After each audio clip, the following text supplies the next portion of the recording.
आपने बहुत सुनी होंगी, लेकिन क्या आपको पता है कि आखिर भारत सरकार के द्वारा असली नोटों को कैसे छापा जाता है? कहां कहां पर होती है इनकी छपाई और इसको छापते वक्त किस खास इंक का प्रयोग किया जाता है जो कि नकली नोट छापने वाले लोगों के पास नहीं होती है, और इसी से हो जाती है असली और नकली नोट की पहचान। अगर आपको भी जानना है नोटों की छपाई का पूरा प्रोसेस, तो हमारे साथ वीडियो में एंड तक बने रहिएगा, क्योंकि यहाँ हम आपको इन नोटों की प्रिंटिंग का पूरा प्रोसेस पूरे डिटेल में बताने वाले हैं। भारत में नोटों की छपाई के लिए कुल 4 प्रिंटिंग प्रेस बनाए गए हैं, जो कि नासिक, देवास, मैसूर और पश्चिम बंगाल में सालबोनी में नोट की प्रिंटिंग का काम करते हैं।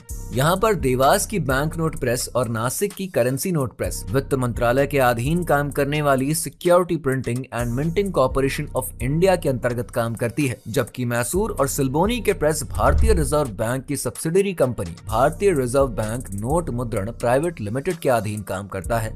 नोट को बनाने में एक खास तरह के इंक का इस्तेमाल किया जाता है, जिसे स्विट्जरलैंड की कंपनी बनाती है।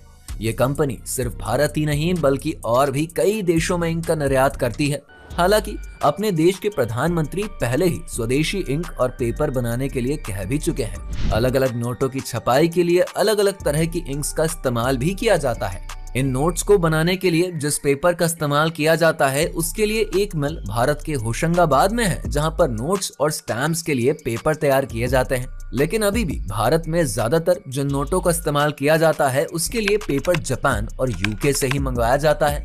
अगर हम आरबीआई के आंकड़ों को देखें, तो आरबीआई का ये कहना है कि 80% नोट अभी भी विदेशी कागजों पर ही छापे जाते हैं। बैंक नोटों को स्थायी रूप से जारी करने की पहल करने वाला पहला बैंक बैंक ऑफ इंग्लैंड था। क्या आप जानते हैं भारत में पहला नोट कब छापा गया था?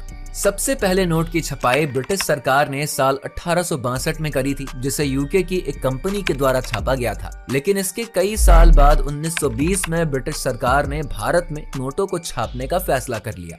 अब जब नोटों की इतनी बात हो रही है, तो शायद आपके मन में भी ये ख्याल आ रहा होगा कि आखिर इन नोटों को छापने में कितना खर्चा आता है। साल 2018 में 2000 के एक नोट को छापने के लिए लगभग 4.18 रुपए का खर्चा आता था, लेकिन बाद में ये घटकर 3.53 रुपए हो गया था। वैसे आपको ये सुनकर शायद थोड़ा आश्चर्य हो कि 10 रुपए के नोट को छापने का खर्च सबसे ज्यादा होता है, लेकिन ये सच बात है। वैसे हाल फिलहाल में जो नोट मार्केट में चल रहे हैं ना, उसकी छपाई का खर्च पहले के नोटों की तुलना में बेहद कम होता है। पहले पुरानी 500 की नोट को छापने में 3.09 रुपए का खर्चा आता था। वहीं अब की 500 रुपए के नोट को छापने में खर्चा पहले से 44 पैसे कम हो चुका है। बात करें सिक्कों की, तो एसपीएमसीआईएल के स्वामित्व वाले 4 टकसालों